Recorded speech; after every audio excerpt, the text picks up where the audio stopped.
The word democracy comes from ancient Greek, demos meaning the people, and kratos meaning power. It literally means power of the people. This revolutionary idea was born over 2,500 years ago in Athens, where citizens gathered on public squares to vote on laws, decisions, and leadership. It was the first system in which ordinary citizens, not kings, shaped the future. Laws were debated openly. Equality before the law became a principle. It wasn't perfect. Women, slaves, and foreigners had no voice. But it was the first spark of freedom that would later ignite across the world. From Athens to Rome, the Romans built on this foundation. They created a republic where citizens elected representatives to make decisions on their behalf. This became the basis of modern representative democracy. When Rome fell, Europe slipped back into the darkness of monarchy and feudalism.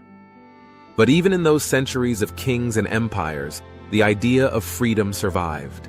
In philosophy, religion, and the writings of thinkers who dared to imagine a fairer world. The rebirth of democracy in the 17th and 18th centuries, humanity rediscovered its voice. The English Revolution, 1642-1689, limited the power of the monarch. The American Revolution, 1776, created the first modern republic based on liberty and law. The French Revolution, 1789, declared liberty, equality, fraternity, a cry that echoed across continents. Democracy became not just a political idea but a moral one, the belief that every person has equal worth and the right to be heard. Seeds of democracy in Europe. Even in Central Europe, voices for freedom were growing. Reformers, philosophers, and national movements in the 19th century demanded equality and representation. After World War I, new states, including Czechoslovakia and Poland, adopted democratic constitutions, proving that freedom could take root even after centuries of oppression. The idea that changed civilization democracy is not just a political system, it's a way of life. It's built on a single revolutionary belief: power belongs to the people, not to rulers. But that belief is fragile. It only survives as long as people are willing to defend it. Every democracy, from the United States to India, from Germany to Brazil, depends on trust, participation, and law. Three invisible forces holding civilization together. The architecture of democracy, every democratic country, no matter its culture or religion, shares a few essential elements. Free elections. Citizens choose their leaders, not the other way around. Rule of law. Everyone, including the government, must obey the law. Human rights, freedom of speech, faith, and conscience are protected. Separation of powers. The government's branches balance and limit each other. This system looks simple on paper, but in practice it's a delicate balance between freedom and order. Democracy isn't chaos, it's structured disagreement. It allows people to fight with words instead of weapons. The American experiment, when the United States declared independence in 1776, it was a radical idea, a nation without kings, where citizens rule themselves. The U.S. Constitution, adopted in 1787, became one of the most influential documents in human history. It introduced checks and balances, a Bill of Rights, and a government that could change through elections, not revolutions. The American model inspired the world. From France in the 18th century to South Korea in the 20th, the concept of a government of the people, by the people, for the people became the blueprint for modern civilization. But the United States also showed how fragile democracy can be. From slavery to segregation, from McCarthyism to political polarization, every generation had to redefine what freedom truly means. The mechanics of power in most modern democracies, power flows in one direction, from the people up. Citizens elect representatives to make laws. Those representatives form a government to carry out policies. Courts act as guardians of the Constitution, ensuring no one abuses authority. Media and civil society act as watchdogs, exposing corruption and injustice. Each part is essential. Remove one, free elections, independent courts, or free press, and democracy starts collapsing like a house of cards. The invisible pillar trust democracy cannot be maintained by laws alone. It survives because people believe in the system, in fairness, in truth, in each other. Once that belief is broken through lies, propaganda, or corruption, the system weakens from within. That's why dictators don't destroy democracy by tanks at first. They destroy trust. They make people doubt everything until the truth no longer matters. The paradox of freedom: the more freedom we have, the more discipline it requires. Democracy gives us the right to speak, but also the duty to listen. It gives us the right to choose, but also the duty to understand what we choose. In the 21st century, with billions of voices online, democracy is louder than ever, but also more chaotic than ever.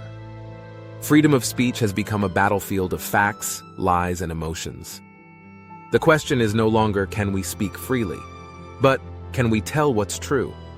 Democracy is not a machine. It's not something you build once and forget. It's more like a living organism. It breathes, it grows, it gets sick, and it can die. Its heartbeat is the people's voice. Its immune system is education. Its strength depends on how much we care. That's why every generation must rebuild democracy again, in schools, in communities, in the media, and in the hearts of those who believe in freedom. The century of hope and darkness, the 20th century, began with optimism. The industrial age promised progress, science was advancing, and millions believed humanity was moving toward peace and equality. But history had different plans. In 1914, the First World War shattered that illusion. Empires fell, nations were destroyed, and millions died in trenches. After the war, new democracies were born, including Germany's Weimar Republic, Czechoslovakia, and Poland. But these young systems stood on fragile ground. Economic depression, fear, and nationalism quickly poisoned the dream. The rise of totalitarianism in the 1920s and 1930s, dictators rose across the world. Mussolini in Italy, Hitler in Germany, Stalin in the Soviet Union. They offered certainty in times of chaos, order instead of freedom, control instead of confusion. Millions followed them willingly, believing that strength could replace democracy. It's a pattern that repeats through history. When people feel afraid, they trade liberty for the illusion of safety. Democracy's greatest enemies are not armies. They are apathy and fear. The Second World War democracy on trial between 1939 and 1945, the world descended into its darkest hour. Totalitarian regimes nearly erased the idea of liberty from the map. But from that chaos came rebirth. Democracy proved stronger than tyranny. After the war, new alliances formed. The United Nations was created to protect human rights. The Universal Declaration of Human Rights, 1948, became a moral compass for humanity. The United States, Western Europe, and Japan rebuilt democratic institutions as a shield against dictatorship. For a moment, it seemed democracy had triumphed. The Cold War, the divided world, but the planet soon split in two. The Cold War, 1947-1991, was not just a conflict of weapons. It was a war of ideologies, democracy versus communism. The West, led by the United States, defended freedom, free markets, and human rights. The East, led by the Soviet Union, promoted control, censorship, and centralized power. Behind the Iron Curtain, nations like Poland, Czechoslovakia, Hungary, and East Germany lost their sovereignty. Citizens lived under surveillance, fear, and propaganda. But underground, the flame of democracy never died. Writers, priests, students, and workers whispered the same dream, that truth and freedom would one day return. 1989, the year the walls fell, and they did. In 1989, the world witnessed the fall of the Berlin Wall, the collapse of communism in Eastern Europe, and the rebirth of democracy across the continent. Movements like Solidarity in Poland and peaceful protests in Prague, Berlin, and Budapest proved something powerful. You can destroy a building with tanks, but not an idea. The 1990s became a decade of hope. Dictators fell, new republics were born, and the world believed that democracy had finally won. The 21st century, a new kind of war, but the 21st century brought new challenges. invisible ones. Instead of soldiers, there are algorithms. Instead of censorship, there is information overload. Instead of dictatorships, we face manipulated democracies, where truth itself becomes a weapon. Social media amplified voices but also divided societies. Fake news, conspiracy theories, and political polarization turned citizens against each other. Democracy now faces an enemy it cannot see: disinformation, apathy, and the loss of trust. The paradox of modern freedom. We live in a world where we can say anything, but fewer people listen. Where we can vote, but fewer believe it matters. Where we are more connected, yet more divided than ever. The United States, once the shining example of democracy, now faces its own struggles: political polarization, distrust in institutions, and a media landscape driven by outrage instead of truth. This crisis isn't just American, it's global. Every democracy must now decide whether it will evolve or slowly erode from within. But democracy endures. History has proven one thing: democracy can bend, but it rarely breaks. It survived kings, dictators, world wars, and revolutions. And it can survive this age too, if people remember that it is not a gift, but a responsibility. The survival of democracy doesn't depend on politicians. It depends on citizens who care. Those who read, vote, question, and refuse to hate their neighbors. Because the true strength of democracy is not in buildings or flags, but in hearts that still believe in justice, equality, and hope. The digital age, democracy reborn or redesigned. For centuries, democracy lived in parliaments, town halls, and on paper ballots. But in the 21st century, it moved online, into screens, data, and algorithms. Technology changed everything: how we communicate, vote, and even think. On one hand, it brought unlimited access to information. Anyone can learn, organize, or question power from anywhere in the world. On the other, it unleashed chaos, misinformation, echo chambers, and invisible manipulation. Platforms like X, formerly Twitter, YouTube, and Facebook gave voice to billions, but also became weapons for those who wished to divide. Democracy now competes not with armies, but with algorithms that know our fears better than we do. The question for the future is no longer who rules, it's who controls what we believe. Artificial intelligence and the battle for truth. Artificial intelligence brings a new dilemma. It can empower democracy or destroy it. AI can help detect corruption, ensure transparency, and translate millions of opinions into real policy. But it can also fabricate reality: deep fakes, fake news, and synthetic propaganda that are impossible to distinguish from truth. The danger is simple: if truth dies, democracy dies with it. Because without a shared understanding of reality, there is no debate, and without debate, there is no democracy. This will be the defining battle of the next century, not between nations, but between truth and deception. Global inequality. Democracy under pressure. Democracy also faces another silent enemy: inequality. When too many people feel left behind, democracy begins to rot from within. Economic insecurity, lack of education, and broken healthcare systems create frustration, and that frustration feeds populism. Across the globe, populist leaders rise by promising simple answers to complex problems.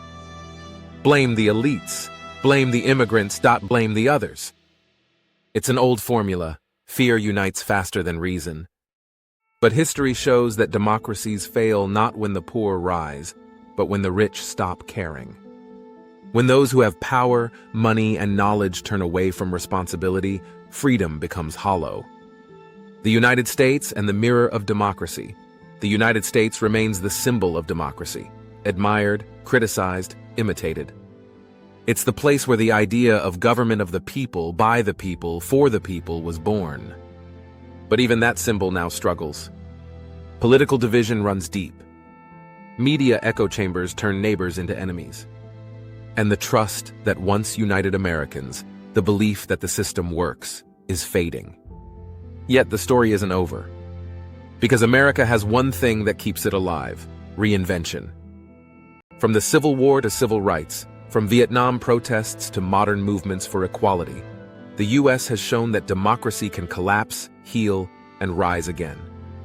It's not perfection that makes it powerful, it's resilience. The universal challenge. Democracy beyond borders. In an interconnected world, democracy can no longer exist in isolation. A dictatorship on one continent affects freedom on another, through trade, technology, or migration. Global problems like climate change, pandemics, and disinformation require cooperation beyond nations. That's why the next stage of democracy must be planetary, not just national. A world where human rights are universal and technology serves humanity, not the powerful few. The question is, can we evolve that far before it's too late? The responsibility of the individual. The future of democracy won't be decided in parliaments. It will be decided in everyday moments. When you choose facts over lies, when you speak even when it's uncomfortable, when you listen to someone you disagree with.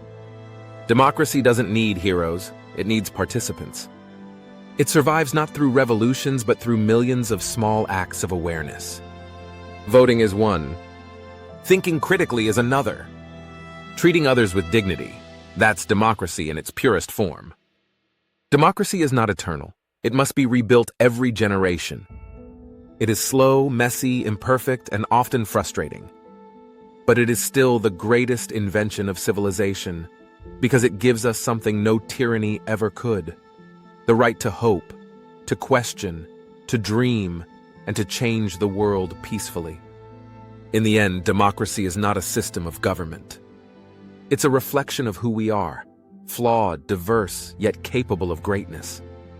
And as long as even one person believes in freedom, as long as one voice dares to speak the truth, democracy will never die.